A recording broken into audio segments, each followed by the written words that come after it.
This is a Lexus. It's called the RX 450h, and it's everything you'd expect from what Alan Partridge called the Japanese Mercedes. It's quiet, it's well made, it's got a lentil-matic hybrid engine, all very clever. All things you'd expect from a car company that has won many awards over the years. Neatest panel gap consistency in the executive saloon sector award. And the coveted That's a Nice Paint Finish award, 3 years running. I think you're getting the picture. All Lexuses are beautifully made and impeccably engineered to achieve unmatched levels of dullness. So when they announced recently we made a sports car, oh how we laughed in the office. Right up until the moment we saw it.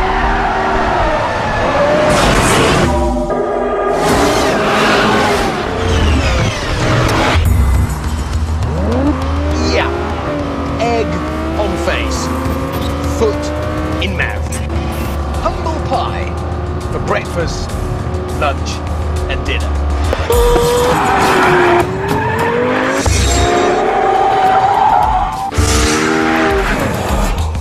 It's called the LFA, and despite being a Lexus, it doesn't have many Lexus-y features. There's no Eat Your Greens hybrid hiding under the bonnet. There's no golf clubs hiding in the boot. It's even got a spoiler. It's the real deal.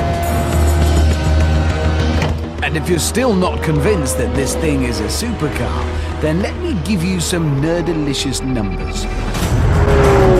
552 horsepower. Same as a Gallardo. 0 to 60, 3.7 seconds. Same as a Ferrari 599. Top speed, 202 miles an hour. That's faster than an Aston Martin DBS. Okay, I think what I need to do here is just find out how that works. Stop. Sport. Ooh, yeah. That I like. Go.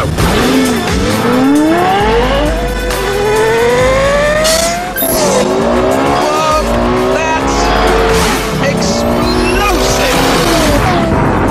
It's immediate. There's no waiting for a second, and it's just stop, wham, going. 150, 170.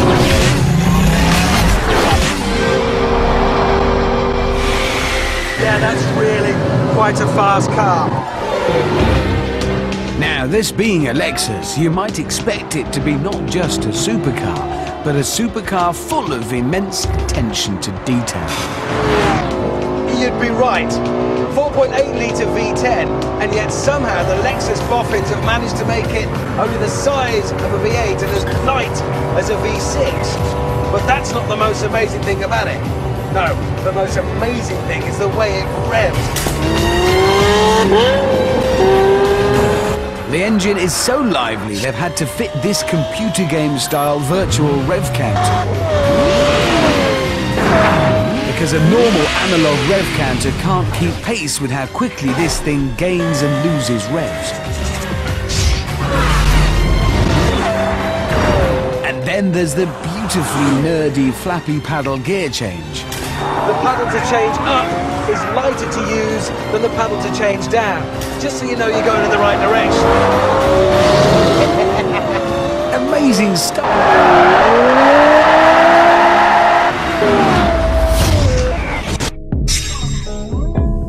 Which is why they took their sweet time over this one. 9 years, in fact. At first, the body was made of aluminium. But then, after years of work, it was deemed too heavy, so it was scrapped, and they began all over again using carbon fibre. Lightness was an obsession. The steering wheel, for example, is also made of carbon fibre. The pedals are milled from a single piece of aluminium. And even the complex Lexus stereo has been on the Atkins. Geekiness stimulus is everywhere here. These mirrors are specially shaped so they funnel air into these air intakes. The designers were so obsessed with good handling that even the water bottle for the windscreen washers is buried somewhere deep down in there next to the petrol tank to try and keep as much of the weight as low as possible and inside the wheelbase, just like an F1 car. And don't be fooled by this gap. That's not shoddy build quality, that's a specially designed intake. So it's definitely a Lexus, and it definitely looks like a supercar. The question is, does it feel like one? It's lively! The brakes are ferocious after caning it around this track. No sign of getting tired. There was an initial lead from the front end. It's quite soft feeling. The thing just wallows in, then you can give it a bootful with the rear end. In.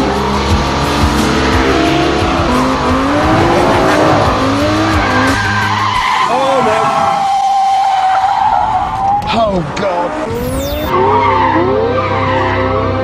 Get it wrong and it takes absolutely no prisoners, it just spits you out. Get it right though, and you'll be laughing. Oh yes, there you go.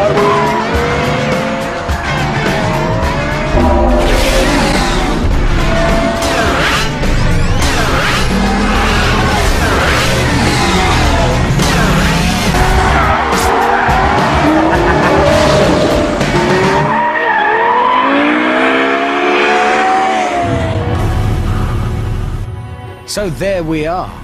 What a turn-up from the librarian of the car world. Which brings me to the obvious question. Would one buy one?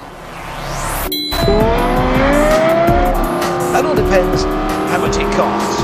£50,000, ooh yeah. £100,000, yeah. £150,000, well it's expensive but it'll be exclusive. As it happens though, the LFA doesn't cost £150,000. The LFA costs £340,000. That's £130,000 more than a Ferrari 599. For a car that's no faster than a 599. And you know what? Even at that price, Lexus won't make any money on each one they sell.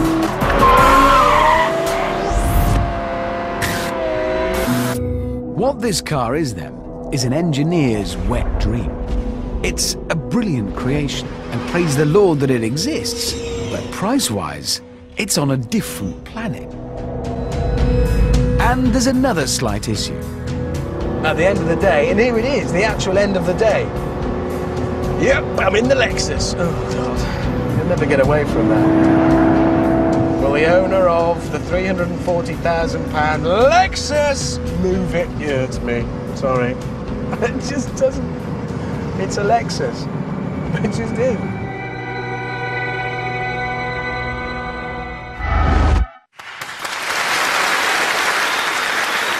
I'm baffled. I'm more baffled than I've ever been. Hammond, does this car, does it do 1,158 miles an hour? Yes. Really? No. So it isn't 6 times faster than the Nissan GTR? No. But it costs 6 times more? Yeah, it does. Why? Well, it's made of exotic materials. It needs to be. It needs to be made out of myrrh. Is this windscreen wiper made out of saffron? No, but there's a lot of carbon fibre. Hammond, my bog seat at home is made out of carbon fibre. It didn't cost 340,000 quid. Honestly, I just don't understand this car. But hopefully, our tame racing driver will be able to make sense of it. Some say that he has to take his shoes off with an Allen key. And that his New Year's resolution is to eat fewer mice. All we know is he's called the Stig.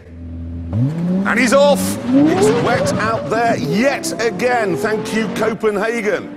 So let's see how the confusing and expensive Lexus copes in these conditions. Here he comes.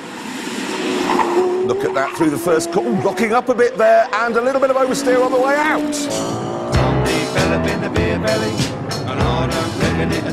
Stig still enjoying a Cockney knees up, which is strange because his knees are on his face. OK, there's Chicago, a little bit more oversteer. How's it going to cope in a moist hammerhead? Will that clever weight distribution help? Running a bit wide, a bit slithery. You can hear he's having to use the throttle very gingerly as he gets out of there.